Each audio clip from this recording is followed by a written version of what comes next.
In 1955, a CIA informant claimed Adolf Hitler was spotted in Colombia, nearly a decade after his supposed suicide in Berlin. That memo sat buried until it was declassified in the JFK assassination files. What does America's most infamous killing have to do with escaped Nazis? Welcome to Through the Ages, where we rip open history's darkest secrets. Today, we follow a trail, from Nazi fugitives to CIA backrooms to the recently released JFK Files, to ask, did Nazi war criminals shape Cold War America, and what, if any, ties exist between them and the assassination of JFK? If you're new here, make sure to hit that subscribe button and ring the notification bell. We uncover the most shocking and forgotten moments in history that altered the trajectory of our modern world. Our community of history enthusiasts is growing every day, and we'd love for you to join us on this journey through time. Now let's dive into one of the most disturbing connections in American intelligence history. The year is 1945. The Third Reich lies in ruins. Hitler is supposedly dead, and across Europe, high-ranking Nazi officials are desperately trying to escape justice. Some will face trial at Nuremberg. Others will vanish into the shadows. But a select few will find themselves with an unexpected lifeline, courtesy of the United States government.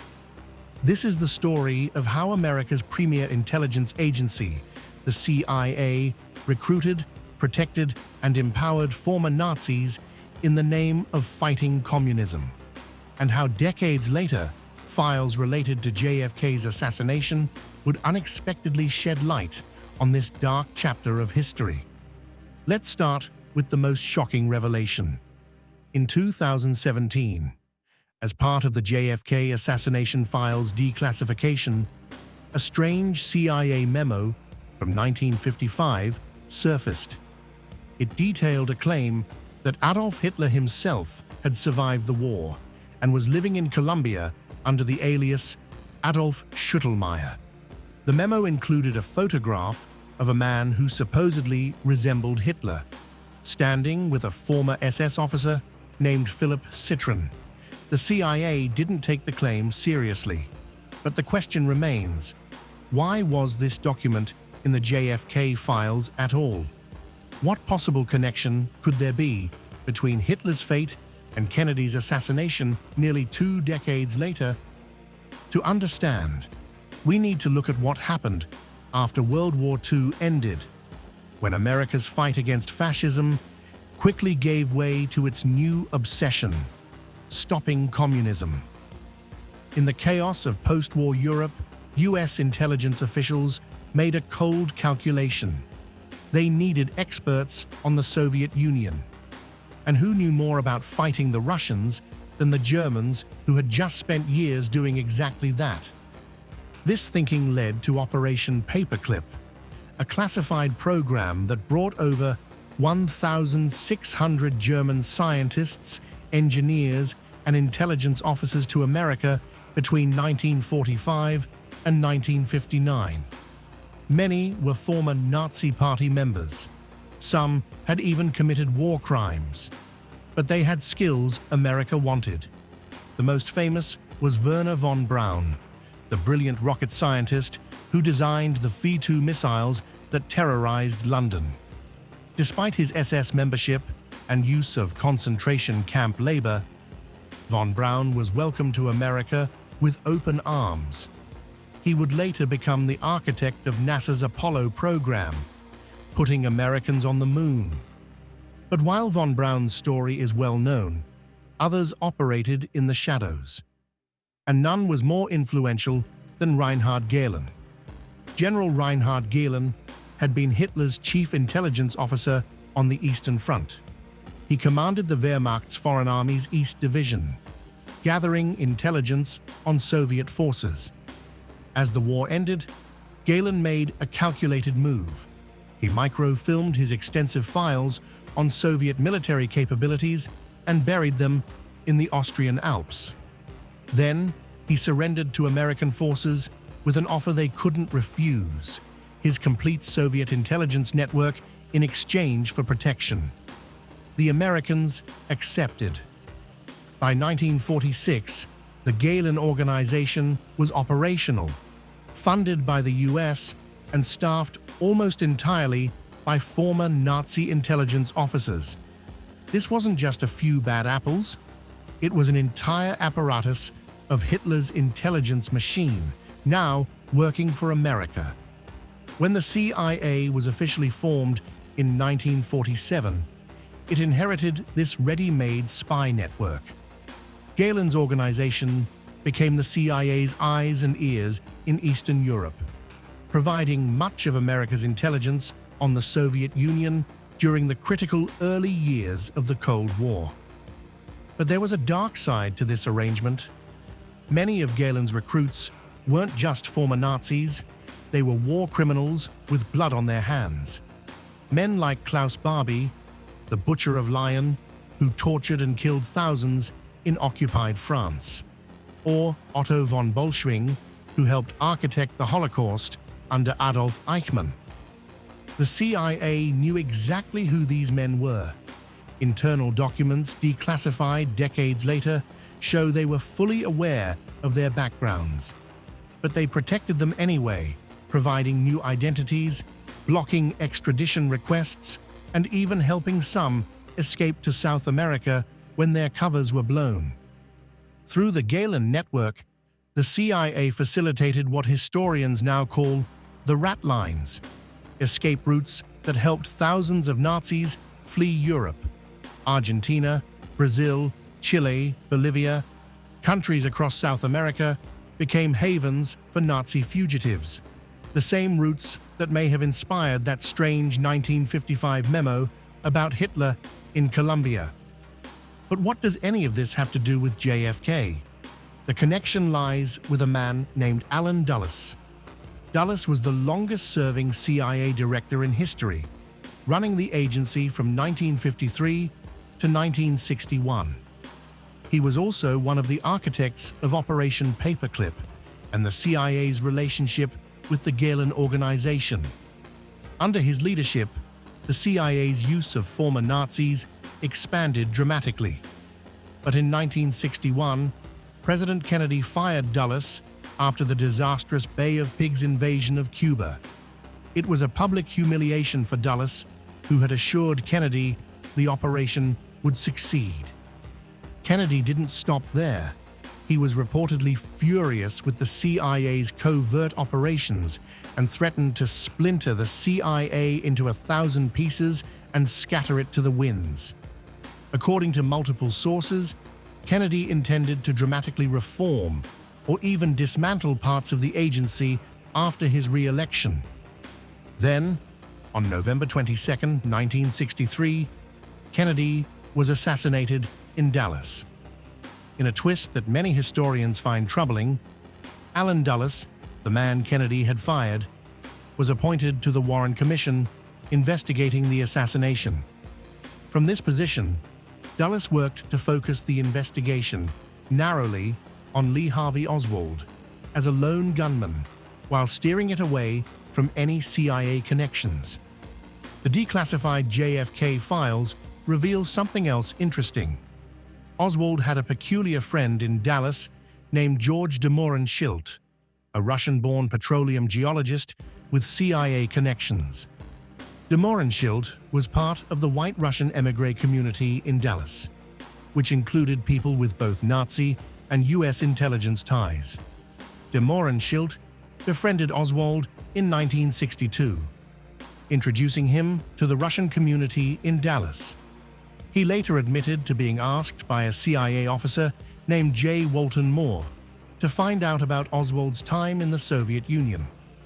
In exchange, de Mohrenschildt received assistance with an oil deal in Haiti. Was de Mohrenschildt running Oswald as an asset? Was he monitoring him for the CIA? Or was their friendship just a coincidence? The declassified files don't provide clear answers, but they raise disturbing questions. What we do know is that the CIA went to great lengths to hide its connections to former Nazis. When Congress investigated CIA Nazi ties in the 1970s, many files were destroyed or remained classified. Some of those files were only released with the JFK documents decades later. Why would the CIA bury information about its Nazi connections in files related to Kennedy's assassination? Perhaps because both represented potentially explosive secrets that could devastate public trust in American institutions. The story gets even stranger when we look at what happened in the aftermath of the Kennedy assassination. Under President Lyndon Johnson, the CIA's covert operations expanded dramatically. The reforms Kennedy had reportedly planned never materialized, and the Gehlen Organization, now officially West Germany's Federal Intelligence Service BND, continued its close relationship with American intelligence. Some of the Nazi scientists brought over in Operation Paperclip went on to do disturbing work for the CIA, like Kurt Blome, who had conducted chemical weapons experiments for Hitler and later helped the CIA develop chemical and biological weapons, or Walter Schreiber, a Nazi medical officer who worked on the CIA's mind control program, MKULTRA. These programs involved horrific experiments on unwitting subjects, including American citizens. Subjects were drugged, hypnotized, and psychologically tortured in attempts to develop mind control techniques. Many of these methods built directly on Nazi research from concentration camps. The CIA's work with former Nazis wasn't just about gathering intelligence, it was about adopting their methods. By the 1970s, some of these secrets began to emerge. Congressional investigations like the Church Committee exposed some of the CIA's darkest operations, but much remained hidden until the JFK Files began to be declassified in the 1990s, with more releases in 2017 and 2022. These files revealed not just the strange Hitler memo, but numerous connections between the CIA, former Nazis, and figures linked to the Kennedy assassination.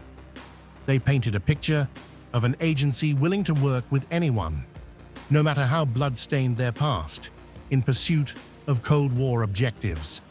So did Nazi war criminals help shape the CIA? The evidence suggests they did, profoundly. The Gehlen Organization provided the blueprint for much of the CIA's early structure and operations. Former Nazi scientists contributed to some of the agency's most controversial programs, and the moral compromise of working with war criminals established a precedent that the ends justified the means, no matter how dark those means might be. As for the Kennedy connection, we may never know the full truth. Did Kennedy's threat to reform the CIA, potentially exposing its Nazi connections, contribute to his death? Was Oswald somehow linked to this shadowy world through figures like de Mohrenschildt? The declassified files raise these questions, but don't definitively answer them. What we do know is that the CIA went to extraordinary lengths to keep its Nazi connections secret, and that those secrets remained buried alongside the truth about Kennedy's assassination for decades. Today, most of the figures involved are long dead. Reinhard Gehlen died in 1979, Alan Dulles in 1969. George de Mohrenschildt died from an apparent self-inflicted shotgun wound in 1977. The day before, he was scheduled to testify before the House Select Committee on assassinations. But the legacy of their decisions lives on. The moral compromises made in the name of fighting communism helped shape an intelligence community willing to operate beyond public oversight or accountability. The methods developed with the help of former Nazis influenced decades of covert operations around the world. And perhaps most troublingly, the willingness to bury uncomfortable truths. Whether about Nazi scientists, assassination plots, or other dark chapters, established a pattern of secrecy that continues to undermine public trust today. The story of the CIA's Nazi connections isn't just about the past. It's about how nations justify moral compromises in the name of national security. It's about the dangers of operating in shadows, beyond public accountability. And it's about how secrets, once buried, rarely stay that way forever. As we've seen with the JFK Files, the truth has a way of emerging, even if it takes decades. The Hitler memo, the Gehlen connection, the De Mohrenschildt link to Oswald, all pieces of a puzzle that's still being assembled. What other secrets might still be hidden in government archives? What other connections might future declassifications reveal? And what might they tell us about not just our past, but our present? These are the questions we should be asking. Not just about Kennedy's death or the CIA's Nazi connections, but about how power operates in the shadows, then and now. Because in a democracy, the most dangerous secrets aren't those kept from our enemies, but those kept from ourselves. If you found this video interesting, make sure to click that subscribe button and hit the notification bell. We've got more forgotten moments in history coming your way every week.